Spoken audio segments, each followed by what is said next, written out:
a monkey, feel like I'm living in the planet of the apes, going ape shit. It's hard to relate to strangers who induce deja vu, follow commands they're programmed to. Time to make a sacrifice after giving half my life. Pass the mic to other rappers, it's half as nice in my afterlife. Laughing like a bitter sibling, angry that his younger brother did better than he did, than we did, since we both equal. But I'm original, he's more of a sequel. Fetal, just been released. Fecal, just been released. See what I did there, seashore, been there, don't tell me shit. Finna pitch a tent there, not finna pay rent. Just gonna live hell bent, if you tryna stay bent, lay up with my kid. Resent you thinking I wouldn't go through with this. Just because I haven't doesn't mean I couldn't do this shit. Heavy breathing inside my helmet, life's a trip. Really can't tell if people sleeping on me, but they don't dream in space, nobody can even scream. Silence gets boring, that's why I say recording. My tracks on the wire they used to record him.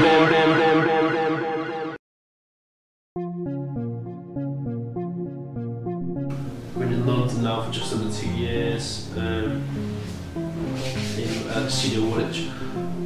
Previous to that I was at a place called the Electric Picture House, which is a studio and gallery I helped set up in a abandoned, well, semi-derelict warehouse, mill in my hometown of Congleton, because I'm from the northwest of England originally.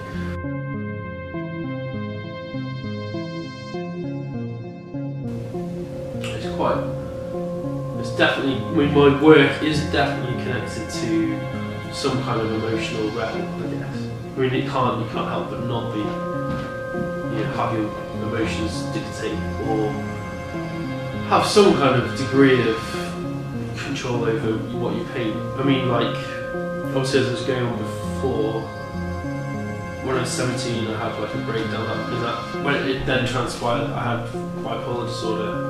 So I do have mood swings and stuff like that, but I find that using my art helps me deal with those emotions in a positive manner, and also even in some respects like even a universal manner. So if I'm feeling especially elated or ecstatic, then I can feed some of that energy into doing a painting. If I'm feeling depressed, I can feed some of that into it gets me out of bed and just doing stuff. But I don't want to overemphasise that, because it is part of my personality having moods and stuff like that, but mood disorder, mood swings and everything else. But yeah, I mean, my work isn't purely emotional. There is quite a lot, but it is quite, I guess, expressive and kind of like, there's a lot of distortion, there's a lot of craziness, general craziness going on. I had an exhibition like a week ago, and then at least 2 people asked me if I was on some kind of drug when I produced this painting,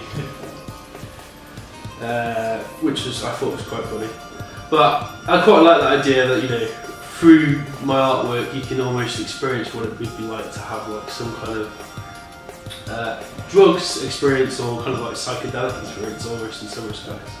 Because I think if you transform or, you know, kind of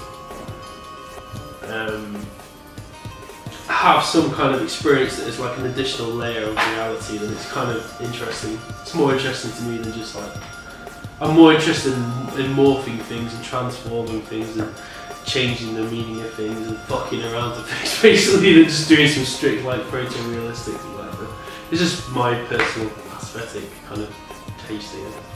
A lot of my work deals with the mind, so it's kind of an exaggerated vision or perception of reality, kind of almost a exaggeration. So, you know, there's a lot of kind of like, there's a lot of angst in there sometimes, but I also try and inject quite a lot of, yeah, intensity actually. I like intensity in art, I appreciate intensity. So, you know, I've done like paintings of intense subjects, I guess, which are intensely loaded with emotional kind of content, but also, you know, painful, tortured content. But I don't purely just paint that. I mean, sometimes I paint quite joyous, abstract paintings which are like full of colour and kind of, you know, like almost like explosions of colour and form and a kind of joyous kind of intensity. for me it actually took personal crisis to get me to the point where I felt like expressing myself. So, well, expressing myself in visual terms. So I was 17 years old and I started experimenting with drawing mostly. When I was 17 I had like what you might class as a nervous breakdown, I suppose. But I found as part of that process of having the breakdown that drawing helped me, and it helped me express all the ideas that were flowing around my head and just going round and round and round. So yeah, I mean, it's mostly personal crisis that brought me to being creative. Though as the years progressed, it kind of got beyond that to more of a where I want to communicate across an idea, or I guess like communicate across something related to human nature. Also, I mean, the abstracted stuff as well, but like getting to the point where I want to be beyond just using art as a form of therapy.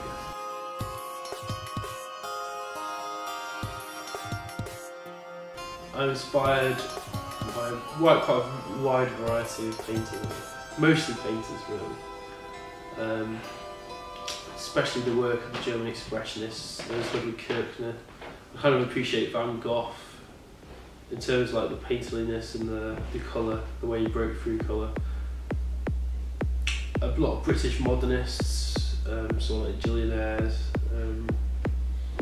Patrick Heron, or the Cornwall, St Ives school, who did a lot of abstraction derived from nature. Quite a wide variety really. We've got some like well-known abstract expressionists, Jackson Pollock, Achille Gorky, a few surrealists, I guess. A lot of surrealists that are quite influenced by that idea of exploring a dreamscape or kind of an imagined landscape or a psychological landscape in my work as well. I mean, that comes through a lot of the stuff.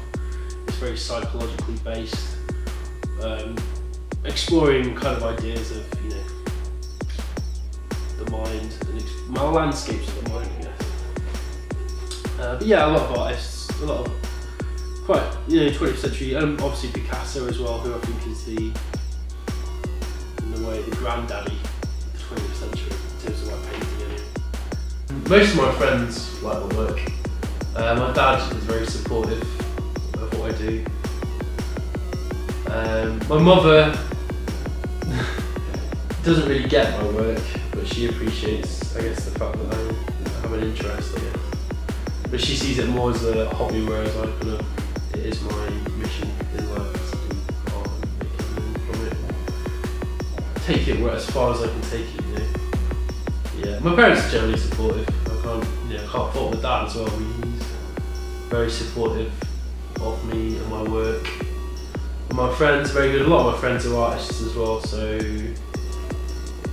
that's good, because obviously can cultivate a relationship where we talk about the work and the art and creativity, but also general ideas as well. And I find it's very good to be friends with artists. And yeah, it's nice being right next to the River Thames, and this is a really impressive view actually. At a certain time, not like on a day like today because it's quite dull and cloudy today, but on a certain day, sunrises here are amazing pink hues, red hues, blue, incredible. And then you've got the seagulls as well, obviously, in this huge boat, which is interesting to look at. And yeah, I love being here, having a smoke, thinking about art and various other things that come into one mind when one is having a cigarette. It's good thinking time.